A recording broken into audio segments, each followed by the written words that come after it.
കൊന്നിച്ചോ മിനസാണ് നമ്മുടെ nano മിഷിന്റെ season 2ന്റെ episode 55ലേക്ക് എല്ലാവർക്കും സ്വാഗതം. അപ്പോൾ ഗൈസ്, നിങ്ങൾ ഈ വീഡിയോ ആദ്യമായിട്ടാണ് കാണുന്നെങ്കിൽ ഇപ്പൊ തന്നെ ലൈക്ക് ചെയ്ത് ഷെയർ ചെയ്ത് നമ്മളൊന്ന് സപ്പോർട്ട് ചെയ്യാൻ മറക്കണ്ട. അതേപോലെ തന്നെ നമ്മളൊരു പുതിയൊരു സീരീസിന്റെ എക്സ്പ്ലനേഷൻ സ്റ്റാർട്ട് ചെയ്തിട്ടുണ്ട്. അതൊരു മാൻഹു ആണ്, അത്ര ഫേമസ് ഉള്ള മാൻഹു അല്ല, ഒരു പുതിയൊരു മാൻഹു ആണ്. സോ ആ ഒരു മാൻഹു സീരീസിന്റെ എക്സ്പ്ലനേഷൻ കാണാൻ ആഗ്രഹിക്കുന്നവർ നമ്മുടെ സെക്കൻഡറി പേജ് ഒന്ന് ചെക്ക്ഔട്ട് ചെയ്താൽ മതി. ലിങ്ക് എന്തായാലും നമ്മുടെ താഴെ വീഡിയോയുടെ ഡിസ്ക്രിപ്ഷനിൽ ഇട്ടിട്ടുണ്ട്. അങ്ങനെ ഈ എപ്പിസോഡ് തുടങ്ങുന്നിടത്ത് നമ്മുടെ ഷോങ്ങുമായിട്ട് ഒട്ടും തന്നെ വിട്ടുകൊടുക്കാൻ തയ്യാറല്ലായിരുന്നു.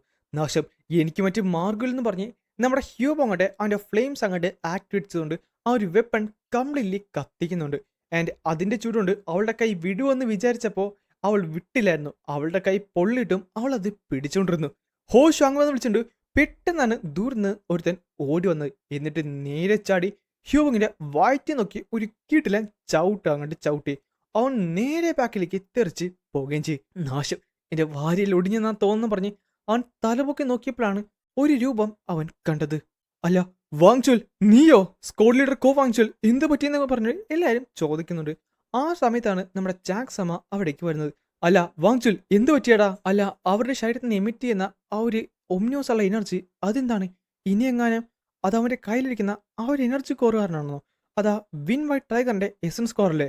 അടുത്ത സെക്കൻഡിൽ നമ്മുടെ ജാക്സമ്മ കാണുന്നത് അവന്റെ തൊട്ട് മുമ്പിൽ നമ്മുടെ വാങ്ചുവൽ നിൽക്കുന്നതാണ്.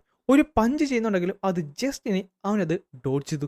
നോശം, ഇവനെന്നെ കൊല്ലാൻ നോക്കുവാണെന്ന് ചോദിച്ചപ്പോഴേക്കും നമ്മുടെ ഷാങ്വ അവന്റെ തൊട്ട് പുറകിൽ പ്രത്യക്ഷപ്പെട്ട് അവൻ നേരെ പേടിച്ച് തിരിഞ്ഞു നോക്കിയപ്പോഴേക്കും ഒരു കൈ നേരെ നിലത്തേക്ക് വന്ന് അടുത്ത നിമിഷം അവർ രണ്ടുപേരും നിലം പതിച്ചു.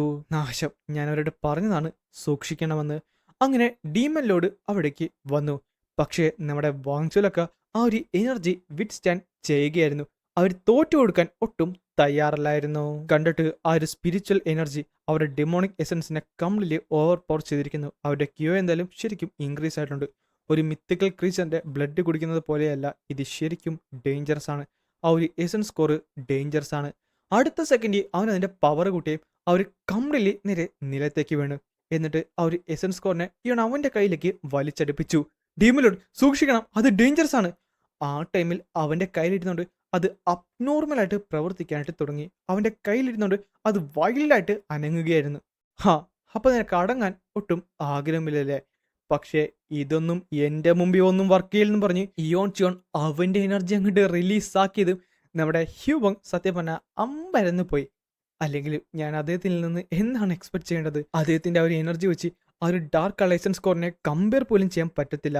അവസാനം കുറച്ച് സെക്കൻഡുകൾക്കുള്ളിൽ തന്നെ അത് കംപ്ലീറ്റ്ലി അങ്ങോട്ട് കാമായി. ഇത് കണ്ടപ്പോൾ എല്ലാവരും ഉച്ചത്തിൽ പറയുകയും ചെയ്യും, ഡിമോണിക്കലോട് വിജയിക്കട്ടെ, ഡിമോണിക്കളുടെ വിജയിക്കട്ടെ എന്ന് പറഞ്ഞ് അവരെല്ലാവരും ആർത്ത് വിളിക്കുകയാണ്. എന്തായാലും ഐസ് ഹെവൻലി ആർട്ട് വെച്ച് ഞാനിത് കംപ്ലീറ്റ്ലി ഫ്രോസ് ആക്കിയിട്ടുണ്ട്. ഇനി എന്തായാലും ആ ഒരു ഡിമോണിക് എസൻസ് എക്സ്പെൽ ആകത്തില്ല.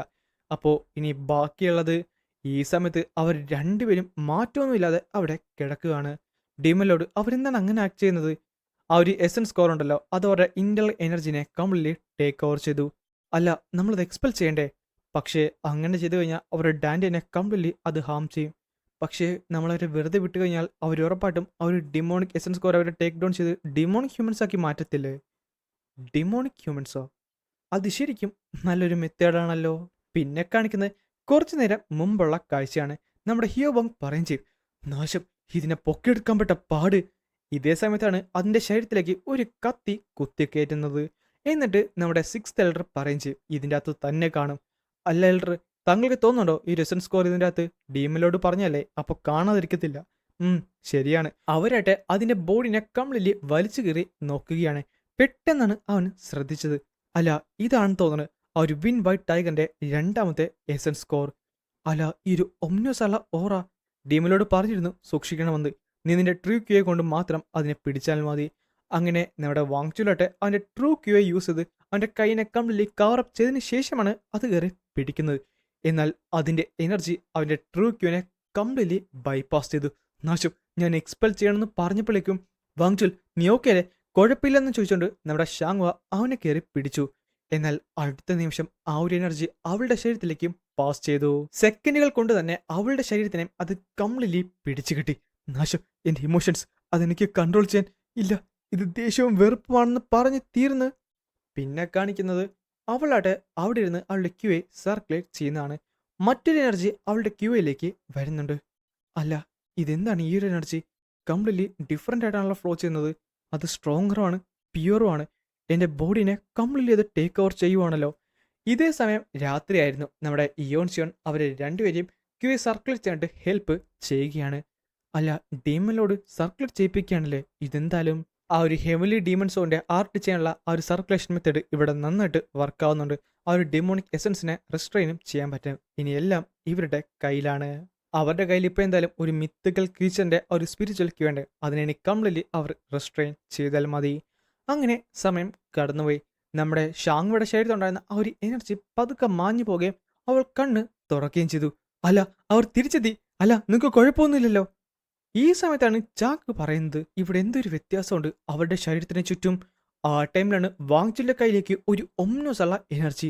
ഈ ഒരു എനർജി ഇതെന്താണ്? എൻ്റെ ക്യൂവിനെ കംപ്ലീറ്റ്ലി മാക്സ് ആക്കിയതുപോലെ. എനിക്ക് വിശ്വസിക്കാൻ പറ്റുന്നില്ല. പക്ഷേ എൻ്റെ എൻഹാൻസർ എനർജി കംപ്ലീറ്റ്ലി ഡിഫറൻ്റ് ആയിട്ട് തന്നെ. നിങ്ങൾ എഴുന്നേറ്റോ ഡീമലോഡ്, ഞങ്ങളോട് ക്ഷമിക്കെന്ന് പറഞ്ഞ് അവർ രണ്ടുപേരും മുട്ടുകുത്തി പറയുകയും ചെയ്യും. താങ്കൾ ഞങ്ങളോട് പറഞ്ഞിരുന്നു സൂക്ഷിക്കണമെന്നും. പക്ഷേ ഇതെൻ്റെ മിസ്റ്റേക്ക്. ഹേ അല്ല, അതെൻ്റെ മിസ്റ്റേക്കായിരുന്നു. ഞാൻ മനസ്സിലാക്കേണ്ടതായിരുന്നു അത് ശരിക്കും പവർഫുള്ളും ഡേഞ്ചറസും ആണെന്ന്. അതുകൊണ്ട് കുഴപ്പമൊന്നുമില്ല. ഒരിക്കലും അല്ല ഡീമലോഡ്, താങ്കളാണ് ഞങ്ങൾ ഇപ്പോഴും രക്ഷിച്ചത്. അതുകൊണ്ട് ഞങ്ങളാണ് നന്ദി പറയേണ്ടത്. Thank you. ഡീമലോഡ്, ഞാൻ ഒരു ചോദ്യം ചോദിച്ചോട്ടെ? തീർച്ചയായും. അല്ല, ഞാനിപ്പോൾ എൻ്റെ എനർജി സർക്കുലേറ്റ് ചെയ്യുന്നിടത്ത് അത് കംപ്ലീറ്റ്ലി മറ്റൊരു രീതിയിൽ താങ്കൾ ഗൈഡ് ചെയ്തത് എനിക്ക് മനസ്സിലാവുന്നുണ്ട്. പക്ഷേ ഇതൊരു ഡിമോണിക് എസൻസും അല്ല. ഇതെൻ്റെ ഡാൻഡിനെ കംപ്ലീറ്റ് ടേക്ക് ഓവർ ചെയ്തിരിക്കുന്നു. എനിക്ക് ഇതെന്താണെന്ന് മാത്രം മനസ്സിലാവുന്നില്ല. അതാണ് ഡിമോണിക് ക്യൂയി. ഈ ഡിസ്ട്രക്റ്റീവ് ഉള്ള എനർജിയാണ് ഈ ഡിമോണിക് എസൻസ് ഉള്ളത്. സത്യം പറഞ്ഞാൽ ഈ ബുദ്ധിസം യൂസ് ചെയ്യുന്നതും പിന്നെ ഇമ്മോർട്ടൽസ് യൂസ് ചെയ്യുന്ന ആ ഒരു പ്യൂറും സേക്രഡ് എനർജി വെച്ച് നോക്കാനടുത്ത് ഇത് കംപ്ലീറ്റ്ലി ഡിഫറൻ്റ് ആണ്. അതുകൊണ്ടാണ് ഇയോൺ ഇതിനെ ഡിമോണിക് ക്യൂയെ എന്ന് വിളിച്ചത്. എൻ്റെ മാർഷൽ ആർട്ടിസ്റ്റ് എല്ലാവരും ഈ ഡിമോണിക് ക്യൂയെ പഠിച്ചു കഴിഞ്ഞാൽ അത് കൾട്ടിന് മറ്റൊരു രീതിയിലേക്ക് മുന്നിൽ പോകാൻ സാധിക്കും. ആൻഡ് അന്നത്തെ ആ ഒരു ദിവസം ഒരു അടിത്തറ ഇയോൺ സിയോൺ പാകി. നമ്മുടെ ഫൗണ്ടിങ് ഹെവലി ഡീമൻ ഭാവിക്ക് വേണ്ടി എന്താണോ പ്രിപ്പയർ ചെയ്തത് അതുപോലെ തന്നെ ഇയോൺ സിയോൺ അവനില്ലാത്ത ഡിമോണിക് കൾട്ടിന്റെ ഭാവിക്ക് വേണ്ടി ഒരു അടിത്തറ അവിടെ പാകുകയായിരുന്നു. ആ ഒരു ഡിമോണിക് കൾട്ടിലെ ഡിമോണിക് ക്യൂ യൂസ് ചെയ്യുന്ന ആൾക്കാരുടെ മേലിൽ. ആൻഡ് അങ്ങനെയാണ് ഈ ഒരു എപ്പിസോഡ് ഇവിടെ അവസാനിക്കുന്നത്. സോ നെക്സ്റ്റ് എപ്പിസോഡായിട്ട് നമുക്ക് എന്തായാലും അടുത്ത ഫ്രൈഡേ കാണാം.